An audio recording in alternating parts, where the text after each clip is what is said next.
അപ്പോൾ ഇന്നത്തെ എൻ്റെ വീഡിയോയിൽ പറയാൻ പോകുന്നത് മുട്ടത്തോട് ചെടികളിൽ എങ്ങനെ പ്രയോജനപ്പെടുത്താം എന്നുള്ളതാണ്. മുട്ടത്തോടൊന്നും വേസ്റ്റാക്കി കളയാതെ നമ്മൾ ഉണക്കി ഇങ്ങനെ കവറിലിട്ട് സൂക്ഷിക്കുക. അതിന് ശേഷം മിക്സിയിലെ ജാറിലോട്ടേക്ക് ഇട്ടിട്ട് പൗഡർ ആക്കിയിട്ട് നമുക്ക് ചെടികളിൽ പ്രയോജനപ്പെടുത്താവുന്നതാണ്. Hi friends, welcome to Nisha vibes. ഇന്ന് ഞാൻ നിങ്ങളുമായി ഷെയർ ചെയ്യാൻ പോകുന്നത് വഴുതിന ചെടിക്ക് ഇട്ടുകൊടുക്കുന്ന വളങ്ങളെ കുറിച്ചാണ് ഇന്നത്തെ എൻ്റെ വീഡിയോ. മുട്ടത്തോട് പൊടിച്ചതുണ്ട്, അപ്പൊ ഇതൊരു ഇതിലോട്ടേക്ക് ആക്കി വെക്കാം. മുട്ടത്തോടൊക്കെ ചെടിക്ക് നല്ല കാൽസ്യമാണ്. അപ്പോൾ മുട്ടത്തോട് ഇങ്ങനെ നമ്മൾ കൈ കൊണ്ട് പൊടിച്ചിടാതെ മിക്സിയുടെ ജാറിലോട്ടേക്ക് ഇതുപോലെ ഇട്ടിട്ട് പൗഡർ ആക്കി ഇടുമ്പോൾ വളങ്ങളുടെ കൂടിയോ അല്ലെ ഫെർട്ടിലൈസർ ആയിട്ടോ നമ്മൾ ഉപയോഗിക്കുകയാണെങ്കിൽ വേഗം ചെടികൾക്ക് ഇതിന്റെ ഗുണം കിട്ടും. അതുകൊണ്ട് ഇങ്ങനെ ചെയ്യുന്നതായിരിക്കും ഒന്നും കൂടി നല്ലത് കേട്ടോ. വളത്തിന്റെ കൂടെ ചേർത്തിട്ട് വേണം ഇതിടാൻ. അപ്പൊ വഴുതിനങ്ങ ചെടിയുടെ വളപ്രയോഗ രീതിയാണ് ഇന്നത്തെ എൻ്റെ വീഡിയോ. എപ്പോഴും പറയുന്ന പോലെ തന്നെ എൻ്റെ ചാനൽ ആദ്യമായിട്ട് കാണുന്നവരുണ്ടെങ്കിൽ ഒന്ന് ലൈക്ക് ചെയ്യുക, ഷെയർ ചെയ്യുക, സബ്സ്ക്രൈബ് ചെയ്യുക. വീഡിയോ കണ്ടിട്ട് യൂസ്ഫുൾ എന്ന് തോന്നിയെങ്കിൽ എല്ലാവർക്കും ഷെയറും കൂടി ചെയ്തു കൊടുക്കുക. അപ്പൊ ഇന്നത്തെ വീഡിയോ കാണാം. അപ്പൊ ഇത് വേപ്പിൻ പിണ്ണാക്കാണ്, നീം ഓർഗാനിക്. 1 കിലോന് 80 റുപ്പീസ് ആണ് കേട്ടോ. വാങ്ങിയിട്ടുണ്ട്. എല്ലുപൊടി ഇത് രണ്ടും കൂടി നമുക്ക് ചേർത്ത് കൊടുക്കാം. പിന്നെ മുട്ടത്തോടും കൂടി ചേർത്ത് കൊടുക്കാമല്ലോ. എന്നുവെച്ചാല് ചെറിയ തൈയല്ലേ, അപ്പൊ പിന്നെ കുറച്ച് ഇട്ട് കൊടുക്കാം. എല്ലുപൊടി ഇച്ചിരി എടുക്കാം. വേറെയും ചെടികൾക്ക് ഉണ്ടെങ്കിൽ അങ്ങനെ ബാക്കിയുള്ളതൊക്കെ ഇട്ട് കൊടുക്കാലോ. ഇത് ഇത്ര എടുത്തിട്ടുണ്ട്, ഇതും ഇട്ട് കൊടുക്കാം. ഇനി നമുക്ക് മുട്ടത്തോട് പൊടിച്ചതുണ്ടല്ലോ, ഇതും ഇതിന്റെ കൂടെ ഇട്ട് കൊടുക്കാം. വർമി കമ്പോസ്റ്റും പെർലൈറ്റും പിന്നെ കൊക്കോപീറ്റും ഒക്കെ മിക്സ് ചെയ്തതാണ്. അപ്പൊ ഇതും ഇതിലോട്ടേക്ക് ഇട്ട് കൊടുക്കാം. ഇനി ഇതിന്റെ കൂടെ മണ്ണും കൂടി ചേർത്ത് കൊടുക്കാം. ഇനി ഈ മണ്ണും കൂടി ഇതിലോട്ടേക്ക് ഇട്ട് കൊടുക്കാം. ഇത് നേരത്തെ ചെടി നട്ടതാണ്, വളക്കൂറുള്ള മണ്ണാണ്. ഒന്നും കൂടി ഗുണം കൂടുമല്ലോ. അപ്പൊ മണ്ണും കൂടി മിക്സ് ചെയ്തിട്ട് ഇടാം. നമ്മൾ ഗ്രോ ബാഗിൽ മണ്ണ് നിറക്കുമ്പോൾ ഈ വേപ്പിൻ പിണ്ണാക്ക് എല്ലുപൊടിയൊക്കെ മിക്സ് ചെയ്ത് ഇടാറുണ്ടല്ലോ. ഇത് കീടങ്ങളെ കുറയ്ക്കാനും പിന്നെ ഫംഗസ് പോലുള്ള രോഗങ്ങളൊക്കെ ഉണ്ടാവല്ലോ, അതൊക്കെ ഇല്ലാതാക്കാനൊക്കെ നമ്മൾ ഇട്ടുകൊടുക്കുന്നതാണ്. ചെടികൾ നല്ല ആരോഗ്യത്തോടു കൂടി വളരുകയും ചെയ്യും. ഇനി നമുക്ക് ഇത് ചെടിക്ക് ഇട്ട് കൊടുക്കാം. ഈ 2 തൈക്കാണ് ഞാൻ ഇടാൻ പോകുന്നത്. അപ്പോൾ ഇത് പിന്നെ ഞാൻ വിത്ത് പാകി മുളപ്പിച്ച് വന്നതാണ് ഈ 2 തൈയും. ഇപ്പൊ ഞാൻ 2 നട്ടിട്ടുള്ളൂ. ഇനി എന്താ പറയുക, ഇനി സമ്മറൊക്കെ അല്ലേ, ഏകദേശം ഇത്രയല്ലേ ആയിട്ടുള്ളൂ. അതുകൊണ്ട് കുറച്ചിപ്പോൾ ഇട്ട് കൊടുക്കാം. പിന്നെ വളരും തോറും നമ്മൾ വളങ്ങളൊക്കെ കൂട്ടി ഇട്ട് കൊടുക്കാം. അപ്പൊ ആദ്യം ഇതിന്റെ പിന്നെ സൈഡൊക്കെ നമുക്ക് ഇളക്കി കൊടുക്കാം. നല്ല ഇളകിയ മണ്ണാണ്, ഞാൻ ഇടയ്ക്കിടയ്ക്ക് ഇങ്ങനെ ഇളക്കി കൊടുക്കാറുണ്ട്. നല്ല തൈയായിട്ട് കിട്ടിയിട്ടുണ്ട്. നോക്കാം. മണ്ണ് നല്ല ലൂസായിരിക്കണം, ഇളകിയ മണ്ണായിരിക്കണം. എന്നാൽ മാത്രമേ വേരോട്ടം ഉണ്ടാവുള്ളൂ, ചെടി നല്ല പോലെ വളർന്നും വരുള്ളൂ. അതിനും ശ്വാസം കിട്ടണമല്ലോ, എന്നാൽ മാത്രമല്ലേ വളരുള്ളൂ. അപ്പോൾ മണ്ണ് നമുക്ക് കുറച്ച് ഇങ്ങോട്ടേക്ക് ആക്കിയിട്ട് സൈഡിലോട്ടേക്ക് വേണം ഇട്ട് കൊടുക്കാൻ. ചെടിയുടെ മേൽപോട്ട് അങ്ങ് ഇടരുത്.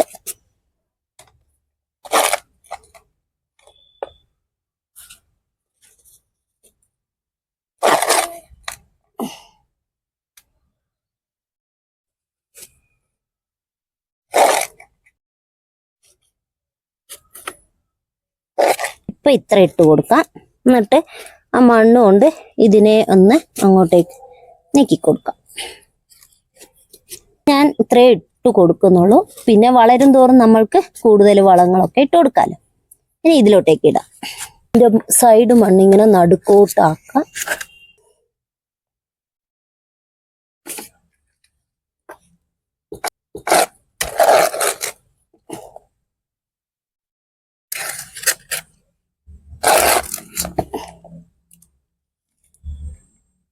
എന്നിട്ട് മണ്ണ് ഇങ്ങോട്ടേക്ക് ഇട്ടിട്ട് മൂടിയാൽ മതി.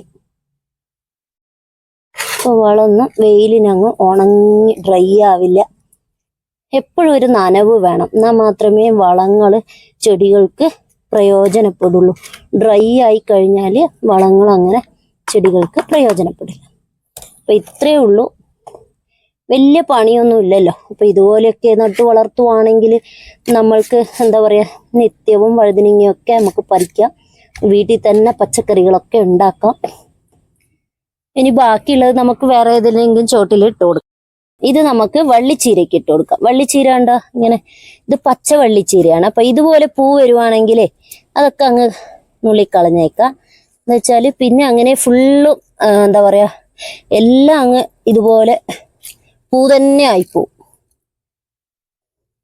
ഇതിലൊരു തക്കാളി തൈയും കൂടി വന്നിട്ടുണ്ട്, അതവിടെ നിന്നോട്ടെ. ഇതിന് വളം ഇട്ട് കൊടുക്കാം. ബാക്കിയുള്ള വളം ഇതിന്റെ ചുവടൊക്കെ ഇങ്ങനെ ഇളക്കി കൊടുക്കുക. എന്നിട്ട് നമുക്ക് ഈ വളം ഇട്ട് കൊടുക്കാം, കുറച്ചിട്ട് കൊടുക്കാം.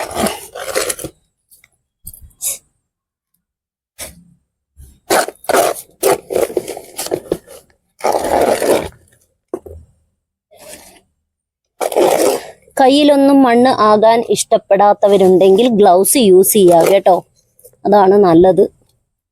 പിന്നെ വളം ഇട്ട് കൊടുക്കുന്നത് കാരണമാണ് ഇടാതിരുന്നത്. ചെടിയൊക്കെ പിഴുതു മാറ്റിയൊക്കെ നടുമ്പോൾ ഗ്ലൗസ് ഒക്കെ ഇടുക.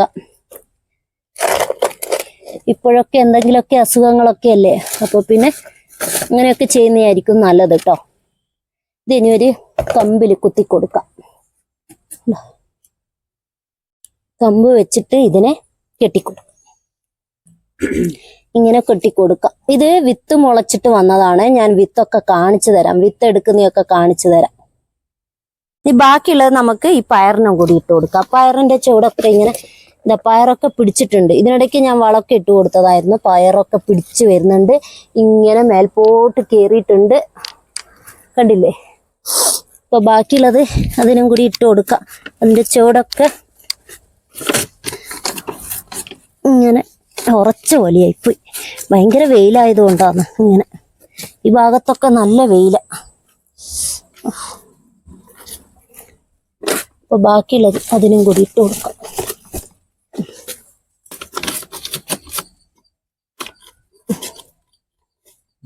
ഇനി ബാക്കിയുള്ള മുട്ടത്തോടൊക്കെ നമ്മൾ ഇതുപോലെ ബോക്സിലാക്കിയിട്ട് വെക്കുവാണെങ്കിൽ നമ്മൾക്ക് ആഴ്ചയിൽ അല്ലെങ്കിൽ 10 ദിവസം കൂടുമ്പോൾ ചെടീന്റെ തടത്തിലൊക്കെ ഇട്ട് കൊടുക്കുവാണെങ്കിൽ നല്ലതാണ്. പിന്നെ ചെടികൾക്കും കാൽസ്യം ഒക്കെ വേണം. വള്ളിച്ചീരയുടെ വിത്ത് എന്താ കണ്ട, ഇതാണ് വിത്ത്. ഇത് ഉണക്കിയിട്ട് നമ്മൾ സൂക്ഷിക്കുവാണെങ്കിൽ പിന്നെയും നമുക്ക് ഇട്ടിട്ട് ഇതുപോലെ മുളപ്പിച്ചിട്ട് ചെടി വളർത്തിയെടുക്കാവുന്നതേ ഉള്ളൂ. കാണിച്ചു തരാം. എല്ലാം എടുത്തിട്ട് ഇതൊക്കെ നല്ല പോലെ ആയിട്ടുണ്ടാവും. ഇങ്ങനത്തെ വേണം എടുക്കാൻ. ഇതുപോലെ നല്ല കറുത്തിട്ടിരിക്കും. ഇത് ഉണക്കിയിട്ട് വേണം സൂക്ഷിക്കാൻ കേട്ടോ. ഇത് അങ്ങനെ ഇട്ട് കൊടുക്കുവാണെങ്കിലും എനിക്ക് വന്നിട്ടുണ്ട്. അങ്ങനെ ഇട്ടിട്ട് പിടിച്ചതാണ് ഈ വള്ളിച്ചീരയൊക്കെ കണ്ടോ, ചെറുതായിട്ട് ഇതുപോലെ ഉള്ളത്. ഇതിനെ അങ്ങനെ കൊഴിഞ്ഞ് വീണിട്ട് പിന്നെ ഉണ്ടായതാണ് ഇത്. ഈ ചെടിയൊക്കെ 1, 2, 5, 6 തൈ ഉണ്ട് മുളച്ചു വന്നിട്ട്. ഇവിടെ ഇങ്ങനത്തെ വിത്ത് ഇട്ടിട്ട് വന്നതാണ് ഇത്. വിത്തുകൾ കൊടുക്കുന്നത് ഞാൻ സ്റ്റാർട്ട് ചെയ്യാൻ പോകുന്നുണ്ട്. അപ്പൊ ആർക്കെങ്കിലും താല്പര്യം ഉണ്ടെങ്കിൽ പിന്നെ വാട്സപ്പ് നമ്പറിൽ കോണ്ടാക്ട് ചെയ്യാം കേട്ടോ. ഇത് വെയിലത്ത് ഉണക്കാൻ ഇടണം. അങ്ങനെ ഇതിന്റെ വിത്തായില്ലേ. പയറിന്റെ ഞാൻ ഇന്നലെ ഇങ്ങനെ ഉണക്കാൻ ഇട്ടുണ്ടായിരുന്നേ. അപ്പൊ പയറിന്റെ വിത്ത് നമുക്ക് ഇതിൽ നിന്ന് എടുക്കാം. ഇതിന്റെ വിത്തൊക്കെ ചൂടായിട്ട് പുറത്തേക്ക് വന്നു. ഇതൊക്കെ ഇതുപോലത്തെ ചുവന്ന പയറിന്റെ വിത്താണ് ഇത്. ഇതിന്ന് ഇനി വിത്ത് എടുക്കുന്ന കാണിച്ചു തരാം.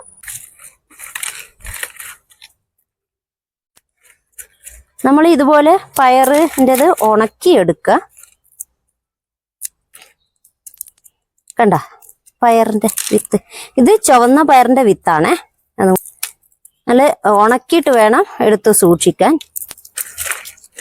പിന്നെ നമ്മൾക്ക് പിന്നെ വിത്ത് ഇടുന്ന സമയത്ത് വെള്ളത്തിൽ കുതിർത്തിട്ട് ഇടുവാണെങ്കിൽ പയറൊക്കെ ഒരു 5 ദിവസം കൊണ്ട് തന്നെ മുളച്ചു വരും. പയറൊക്കെ അങ്ങനെയാണല്ലോ, വേഗം മുളയ്ക്കും. ആർക്കെങ്കിലും വിത്തുകളൊക്കെ വേണമെങ്കിൽ വാട്സപ്പ് വഴി കോണ്ടാക്ട് ചെയ്യാം. മെയ് മുതൽ സ്റ്റാർട്ട് ചെയ്യാൻ പോവുകയാണ്. ഇത് പച്ചച്ചീരയാണ്. പച്ചച്ചീരേന്റെ വിത്ത് എടുക്കാം. ഇതൊക്കെ ഉണങ്ങിപ്പോയി. പച്ചച്ചീരയുടെ വിത്ത് ഇതെടുക്കാം. ബാക്കിയുള്ളത് ഇച്ചിരിയും കൂടി ഉണങ്ങട്ടെ, കുറച്ചുകൂടെ ഉണങ്ങാനുണ്ട്. അത് കുറച്ചുകൂടെ ഡ്രൈ ആവട്ടെ. ഇനി അവിടെ നിന്ന് ചുവന്ന ചീരേന്റെ വന്നു. ഇത് ചുവന്ന ചീരയുടെയാണ്. അപ്പൊ ചുവന്ന ചീരേന്റെ വിത്ത് ഇതിലോട്ടേക്ക് എടുക്കാം. കണ്ട, ഇതിൽ തന്നെ കണ്ട വിത്ത് വന്നിട്ടുണ്ട, കണ്ട ബ്ലാക്ക് കളറ്. ഓ, കൈ കുത്തുന്നു. ഇപ്പൊ തന്നെ ഉണങ്ങിയത്, നല്ല ഉണങ്ങി. ഇനി എല്ലാം ഇത് എടുക്കുന്ന ഇത് എങ്ങനെയാ ഇതിൽ നിന്ന് എടുക്കുന്നതെന്നും കൂടി ഞാൻ പിന്നെ വീഡിയോ ആയിട്ട് ഇടാം കേട്ടോ. ഇതൊക്കെ ആയി, കുറേ ചീര കിട്ടി. എല്ലാവരും കണ്ടിട്ടുണ്ടാവും, എൻ്റെ ചാനൽ എൻ്റെ വീഡിയോസ് കാണുന്നവർക്കൊക്കെ അറിയാം. കുറേ ചീര ഇപ്രാവശ്യം കിട്ടിയിട്ടുണ്ടായിരുന്നു, ചുവന്ന ചീര. അപ്പം ഇതൊക്കെ ആയി, ഞാൻ വിത്തിന് വേണ്ടി വെച്ചതാണേ. ഇനിയത് മാത്രം പറിക്കാം. എന്താ ഇപ്പം തന്നെ വിത്ത് വന്നു, എന്താ കണ്ട എന്താ. ഇതൊക്കെ ഞാൻ വിത്തിന് വേണ്ടി വെച്ചിരിക്കുകയാണ്. അതുകൊണ്ടാണ് ആർക്കെങ്കിലും വിത്തിന്റെ ആവശ്യമുണ്ടെങ്കിൽ പറയൂ. ഇത് വള്ളിച്ചീരയുടെ വിത്ത്, പിന്നെ പയർ, ചുവന്ന പയറിന്റെ, പിന്നെ ചീരയുടെ. ഇപ്പൊ ഇതൊക്കെ ഇനി എടുക്കാനുണ്ട്. ഇനി എടുത്തിട്ട് അടുത്ത വീഡിയോയിൽ കാണിക്കാം കേട്ടോ. ഈ വീഡിയോ എല്ലാവർക്കും ഇഷ്ടമായല്ലോ. ഇഷ്ടമായെങ്കിൽ ലൈക്ക് ചെയ്യുക, ഷെയർ ചെയ്യുക, സബ്സ്ക്രൈബ് ചെയ്യുക. ആദ്യമായിട്ട് കാണുന്നവരുണ്ടെങ്കിൽ ഫോളോ ചെയ്യാൻ മറക്കരുത്. അപ്പൊ നെക്സ്റ്റ് വീഡിയോയുമായി കാണാം. ബൈ.